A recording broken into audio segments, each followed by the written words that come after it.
Bro, junior developer, job seeker, junior programmer, person who is looking for their first job. Maybe you are in South Africa, maybe you are elsewhere. But this basically, what I need to share with you right now applies, okay? A lot of people, and I keep seeing this, a lot of people who are looking for their first programming job, okay? What they do is they learn HTML, CSS, JavaScript, just like I did. And it kind of makes sense. Okay, I'm gonna get a coding job. I'm gonna learn JavaScript, HTML, CSS, and then maybe someone will pick me up and show me the rest and show me the ropes, and then I'll be able to fit in. And that's what happened to me. Okay, that's what happened to me. I was fortunate that happened to me.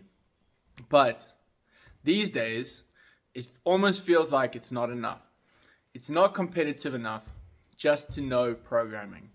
And I'm going to tell you exactly why, okay? I've been doing development for the last 4 years. I've worked on about 10 projects, mostly focusing on JavaScript, React. I've done AWS, I've worked with Azure, I've done backend, I've done, built APIs, I've done all sorts of stuff, okay? And I've worked with about 10 different teams.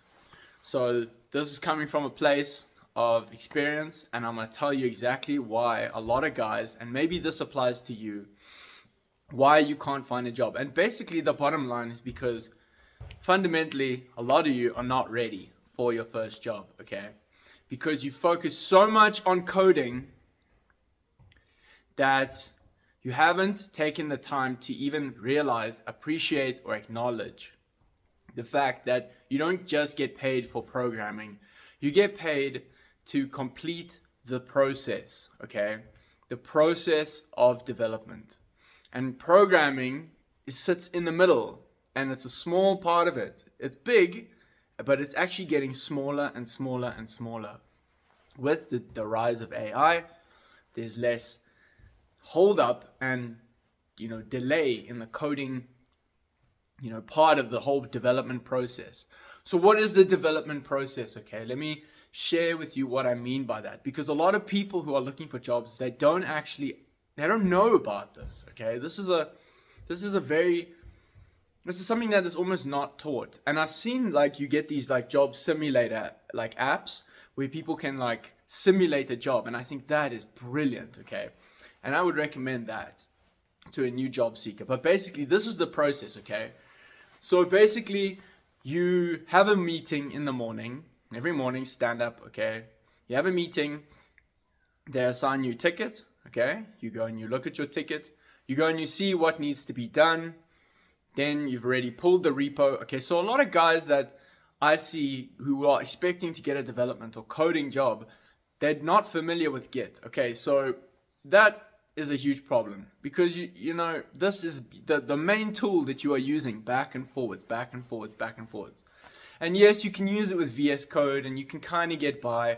But if you are going to say in an interview that you are not comfortable with Git, it's it's not enough. And this is why programming today is a whole different beast. Because to be honest, when I first started, I didn't know Git. But I learned it very quick. I learned it in 2 days, okay? When I actually, had to start doing stuff with it. But whatever. Besides that, the next step of the process, so you're going to have your code that's pulled into your repo, and then you're going to start reading the ticket, and you're going to, try and figure out exactly what it is that you actually need to do. So maybe it's Figma, maybe you're going to read requirements, you're going to try and change the color of a button. So there's all this comprehension. Then you're going to do some coding.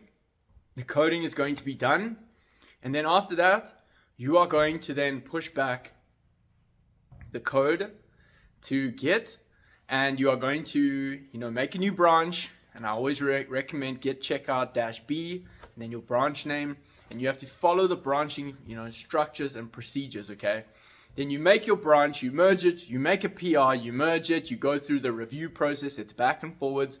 You're updating the team. Maybe it's 2 days, you join a stand-up, you're asking people for help, it's a communication exercise. Okay, so this is something that's also fundamental, is communication in the whole development process. It's not just coding, so don't just learn coding. If you want to be a developer, you need to learn development. it's like if the same as if you want to be a leader, you have to learn leadership. You're not just going to become a leader by learning to do programming and to make PRs all day. You actually have to learn leadership. Okay, so then after that, you have this whole build process. Okay, because now your app is hosted somewhere. It's going through. It's going to have to be built by a pipeline, by maybe it's GitHub Actions, maybe it's Azure pipelines, maybe it's the AWS versions. But basically then you're going to have to build your code, make sure it gets built, and then you have to make sure it gets deployed, and then you have to make sure that it actually works in production. So there's a testing component as well. And then you get feedback and you have this back and forth. And often there are so many different technologies that are involved. If you're using React, then it's a lot more straightforward and plug and play. And that's why React is just God tier compared to Angular, which is Java and is an absolute mess with versioning. And maybe you're doing mobile and you have to build APKs, and these are things that you could get as a first job. How are you going to get a first job if you don't even know how to build stuff, how this, that, how to read requirements, how to write proper English, how to speak in a professional manner? This is so fundamental to getting a job, getting your first job and getting hired. Okay, and that's just something that I wanted to share with you. And there's a second part to this video, which I will share after. But basically that part talks about what my recommendations are for people who are learning to code at the moment. Because if you are learning to code, just remember what you are learning, okay, just pure JavaScript, CSS, and HTML, and maybe even Git, a lot of these things, like all the languages, what you are learning is becoming cheaper. AI is basically making your skill cheaper. Okay, so that is crazy. So you need to be careful that you are not just going into a skill that is shrinking. You need to be doing the whole development process. You need to be a part of the entire process. And one of the big components of the process is the cloud. Okay, so is the cloud, the infrastructure, and where it's hosted, where the code is built, where it's deployed. AWS, Azure, GCP, Vercel. These are things that make up a big component of the process. And especially with longer running apps that have been around for, maybe a couple years, there's a lot of stuff going on at this part of the process, okay? There's security, there's versions, there's outdatedness. Now you're talking all these kinds of things where a lot of the process is living, and what you are learning, just how to do changing a button or changing JavaScript and styles, that is just a tiny little part of the process. So that's what I wanted to just hit you with today. Maybe this video will help someone. Maybe this will expand someone's mind in terms of their job hunting, because fundamentally, if you're not getting a job, it's generally because you aren't ready, because your communications aren't up to scratch, your CV, your LinkedIn, and your portfolio site, the triple pronged approach that I've spoken about in my other videos. Something is going wrong there, because if you have a strong through one of these three, okay, you play the LinkedIn game and you have covered the development process and you are a developer, not just a programmer, then you have to, it makes sense. Then you should be getting a job. And if you are not, then you need to look at what are the desired skills at the moment. The desired skills, and I keep hearing this. I keep hearing this. As soon as a guy puts AWS on his CV, bam, people are interested.